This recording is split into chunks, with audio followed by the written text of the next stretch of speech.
नमस्कार, मैं हूं हरबंस नागोके। लोकसभा का चुनाव इस समय प्रचार यौवन पर शुरू हो चुका है और तभी मीडिया ने एक श्रृंखला चलाई है स्वास्थ्य विभाग में कि जो कुछ स्वास्थ्य विभाग में अभी तक जम्मू कश्मीर में हुआ वो अच्छा हुआ और अच्छा करने की क्या आवश्यकता है। उस श्रृंखला में आज हमने आमंत्रण किया है डॉक्टर मुकुंद लाल शर्मा जी, जिसे कार्डियोवैस्कुलर सर्जन, हृदय रोग विशेषज्ञ हैं और अपने जीवन के कईयों का दिल लंबे समय तक श्रीनगर में सही करते हुए, एम्स में सही करते हुए, जम्मू में, उसके बाद देवभूमि हिमाचल में भी।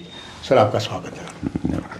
हृदय रोग विशेषज्ञ आम डॉक्टर, हेल्थ कहते जी, ये हेल्थ के डॉक्टर हैं, मगर इसमें कार्डियोवैस्कुलर सर्जन एक ऐसा है जो मेन स्वास्थ्य विभाग में, हेल्थ में होता है। आपका स्वागत करते हुए इसी विषय पर आना चाहूँगा। डॉक्टर साहब, लंबा आपका अनुभव है, अभी तक जो आपने देखा स्वास्थ्य विभाग में, न केवल आपके विभाग में, बाकी विभाग में अभी तक जो हुआ, ठीक है, आगे जम्मू कश्मीर स्वास्थ्य विभाग में और सक्रियता लाने के लिए आपके अनुभव के अनुसार क्या और होना चाहिए जो भी यहाँ से जीतता है। नगोके साहब, मैं आपका और आपकी चैनल का बहुत शुक्रगुजार हूँ कि आपने मुझे यहाँ पे बुला के मुझे ये मौका दिया कि मैं अपने देखने वालों से ख़ुद मुखातिब हो सकूं और जो अपना मेरा छोटा मोटा अनुभव है, तजर्बा है, मैं लोगों के साथ शेयर कर सकूं। तो जैसे आपने बड़ा एक ज़रूरी सवाल पूछा है, तो सबसे पहले मैं ये कहूँगा कि देखो, जब हमने 68-69 से अपना मेडिकल प्रोफेशन शुरू किया हमने और मेडिकल कॉलेज से शुरू किया, उन दिनों लोगों की जो संख्या थी, जनसंख्या, वो भी कम थी और पूरे जम्मू कश्मीर में सिर्फ एक ही गवर्नमेंट मेडिकल कॉलेज श्रीनगर होता था और वहाँ पे टोटल एक साल में 75 सीट्स होती थी और 75 सीट्स में कश्मीर के लोग भी, जम्मू के लोग भी, बाहरी स्टेट्स के लोग भी, लद्दाख के लोग भी और विदेशी से लोग भी आया करते थे। और मुझे ये कह के प्रसन्नता होती है कि उन दिनों हमारे जो एडमिनिस्ट्रेटर थे, चीफ मिनिस्टर थे, बख्शी गुलाम मोहम्मद जी जो थे, जिन्होंने ये इसको शुरुआत की थी, तो उन्होंने हम हिंदुस्तान के हीरे इकट्ठे किए थे वहाँ पे। जो हमारे टीचर हैं, आप भी एक थे जो, नहीं, मैं तो उनमें से एक था, एक धूल सा था, क्योंकि मैंने उनसे सीखा और मैं उनको नमन करता हूँ उन टीचर्स को कि उन्होंने हमें जो सिखाया। और उन दिनों मेडिकल कॉलेज श्रीनगर जो था, that was one among the at least among first 10 of the medical college of India.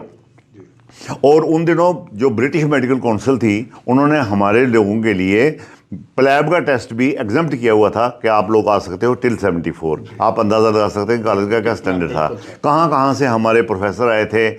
they were luminaries in their and they were legends of their profession। तो चलते चलते काम चलता गया, सीटें बढ़ती गई, तो इसी तरह मेडिकल कॉलेज बढ़ते गए, फिर ऐसे करते करते इम्प्रूवमेंट होती गई। लेकिन उस ज़माने में ये था कि मशीनें कम थी, गैजेट्स कम थे और लोग अपनी क्लिनिकल सेंस पे ज़्यादा यकीन करते थे। क्लिनिकल सेंस जो थी वो बहुत ज़्यादा थी और जो इंस्ट्रूमेंट थे, लेबॉर्ट्री थी, ये हमारी स्लेव थी, ये हमारी मास्टर नहीं थी। और क्योंकि उन दिनों ये कॉन्सेप्ट थी कि machines are important, but what is more important is the man behind the machine is more important.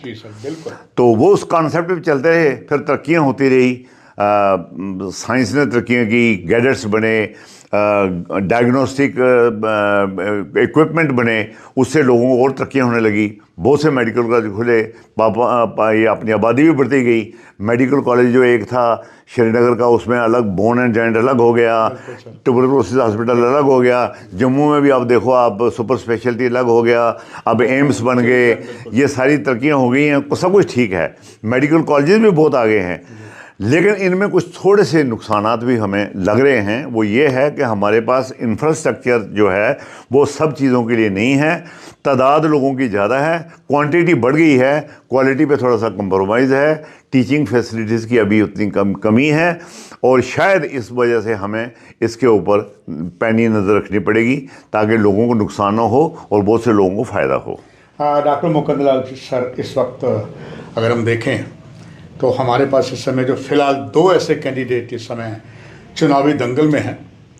एक head of the department cardiologist नहीं, डायबिटीज़ में रहे हैं, मधुमेह रोग विशेषज्ञ रहे हैं, और दूसरा हेल्थ मिनिस्टर रहे हैं। तीसरे संभवतः कैंडिडेट संभवतः हो सकता है डॉक्टर फारूक अब्दुल्ला, वो डॉक्टर भी हैं, श्रीनगर से वो लड़ते हैं चुनाव, उनका बेटा लड़ता है। मगर ये तीन डॉक्टर साहब महारथ जो हैं इतने बड़े हैं, क्या आपको लगता है कि अब जो भी कोई भी सरकार आए, इनका काम है पार्लियामेंट में जाकर कानून बनाना और जम्मू कश्मीर में जितनी भी कमियां हैं वो ठीक करना? आपसे बेहतर कोई नहीं बता सकता, because you are on the ground. कल भी आपने देखा, आज भी देख रहे हैं।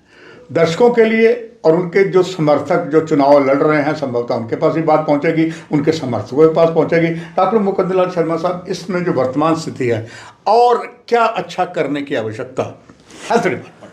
बिल्कुल आपने ठीक कहा। बहुत से प्रत्याशी जो हैं वो इस वक्त चुनावी जंग में हैं और हम अपनी तरफ से सबको शुभकामनाएं देते हैं कि वो सब चुनाव अच्छी तरह से लड़ें और चुनाव जीतने के बाद इर्रिस्पेक्टिव कि कोई भी आए, बेसिक मकसद तो ये है कि जनता का भला करना किसी तरीके से भी किया जाए। और मुझे उम्मीद है कि इन सब कैंडिडेट्स ने अपने अपने वक्त में अपना अपना योगदान दिया है और उसी वजह से चल रहा था। ये कड़ी सी चली है। अब कड़ी में किसी ने रेस तेज जीत ली, किसी ने धीमी चली, लेकिन हर आदमी अपनी अपनी रेस में चला। कोई ज़्यादा कामयाब रहा, कोई कम कामयाब रहा, लेकिन मैं सभी को क्रेडिट देना चाहूँगा। जहाँ तक ताल्लुक़ है हमारी स्टेट हेल्थ सर्विसेज का, तो हमारे जिन लोगों के आपने नाम लिए, उन्होंने अपने अपने वक्त में अपने अपने तरीके से बहुत अच्छे से कंट्रीब्यूट करके सहूलियात भी लोगों को देने की कोशिश की, लोगों की फरियादें भी सुनी, लोगों को फ़ायदे भी दिए, लोगों के काम भी किए। इसी तरह शेर कश्मीर इंस्टीट्यूट जो है वो एक बड़ी भारी देन है जम्मू कश्मीर को, और वो एक पीजीआई लेवल पे, एम्स के लेवल पे इंस्टीट्यूट बना था, उसका भी क्रेडिट उस वक्त की गवर्नमेंट को जाता है। जम्मू मेडिकल कॉलेज में बहुत से सुधार हुए, उसका क्रेडिट भी जो स्टेट में हेल्थ मिनिस्टर थे उनको जाता है। और जो आज इतने मेडिकल कॉलेज 11-12 मेडिकल कॉलेज बने हैं, जम्मू में 2 एम्स बने हैं, जम्मू में और कश्मीर में 2 एम्स बने हैं, और उसके बाद सुपर स्पेशलिटी हॉस्पिटल श्रीनगर और जम्मू में बने हैं, उसका क्रेडिट जो है हमारे केंद्रीय नेतृत्व को भी, भारतीय जनता पार्टी को, श्री नरेंद्र भाई मोदी जी को, और वो हमारे जो जम्मू के रिप्रेजेंटेटिव वहाँ पे हैं डॉक्टर जितेंद्र सिंह, उनको भी जाता है।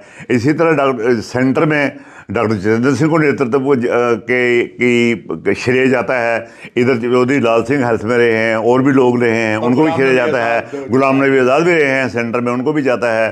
फारूक साहब ने भी अपने वक्त में सारा कुछ किया है। लेकिन मेरी सबसे हाथ जोड़ के यही विनती है कि जब भी वो बने, वो एक तो ये करें कि सबसे पहले मेडिकल लाइन में एक सुधार ये लाएं कि यहाँ पे एक बात हो कि यहाँ पे एक किस्म का रूटीन बनाई जाए कि जो फैकल्टी है उसकी शॉर्टेज ना हो।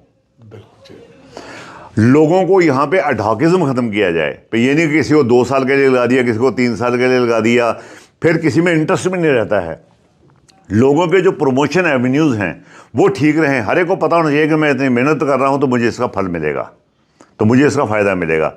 और दूसरा, टीचिंग पे और रिसर्च पे ज़्यादा जोर दिया जाए ताकि आने वाली नस्लों को उसका फ़ायदा मिले।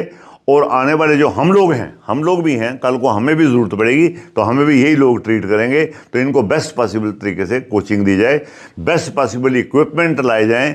अगर कोई लोग, जैसे मेरे जैसे लोग भी, अगर मैं भी कंट्रीब्यूट करना चाहूँ कल को कि मैं सेवा करना चाहता हूँ अपने लोगों की, ये ज़रूरी नहीं कि सेवा पैसे लेके ही की जाती है या सेवा डिग्रियाँ लेके ही की जाती है। अगर उसी हिसाब से मुझे एटलीस्ट मैं अपने लिए कह सकता हूँ, और ऐसे में और बहुत से सैकड़ों डॉक्टरों के लिए कह सकता हूँ कि अगर उनको ये गवर्नमेंट की तरफ से निर्देश हो कि आप मेडिकल कॉलेज में जाके, अपने अपने मेडिकल कॉलेज में जाके, वहाँ पे आप महीने में 2 लेक्चर ही दे दो या कोई क्लिनिकल क्लासेस ले लो, बच्चों को पढ़ाओ। अपना जो तजर्बा है, आपको जो हालात हाज़रा ने सिखाया है, तजर्बे में सिखाया है, उसको लोगों को प्लेट में डाल के दे दो, तो मेरे ख्याल में इसमें जनता की भी भलाई होगी और देश की भी भलाई होगी, स्टेट की भी भलाई होगी और पूरे मुल्क की भलाई होगी, इंसानियत की भलाई होगी। डॉक्टर मुकंदर लाल साहब, ये तो आपका बहुत भारी बड़प्पन है।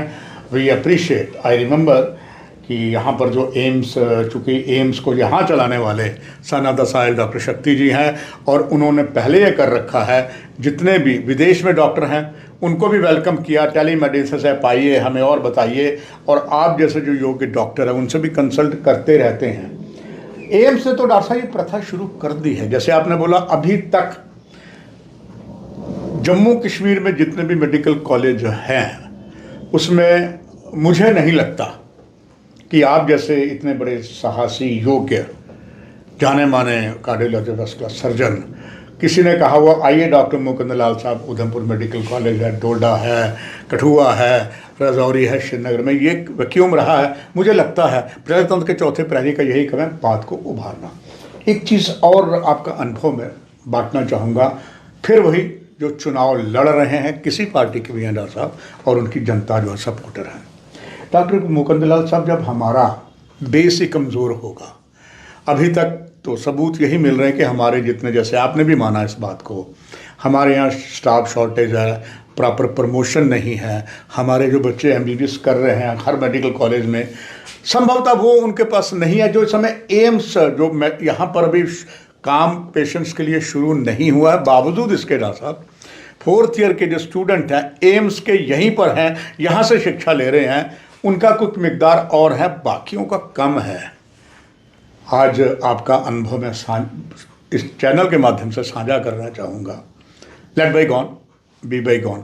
आगे क्या किया जाए जो हमारी पौध, हमारा भविष्य डॉक्टर आगे आए, वो कम से कम वेल इक्विप्ड हों, सारा कुछ हो, वो यहाँ कमी है। उस कमी को कैसे डॉक्टर मुकंदर लाल शर्मा साहब दूर किया जा सके?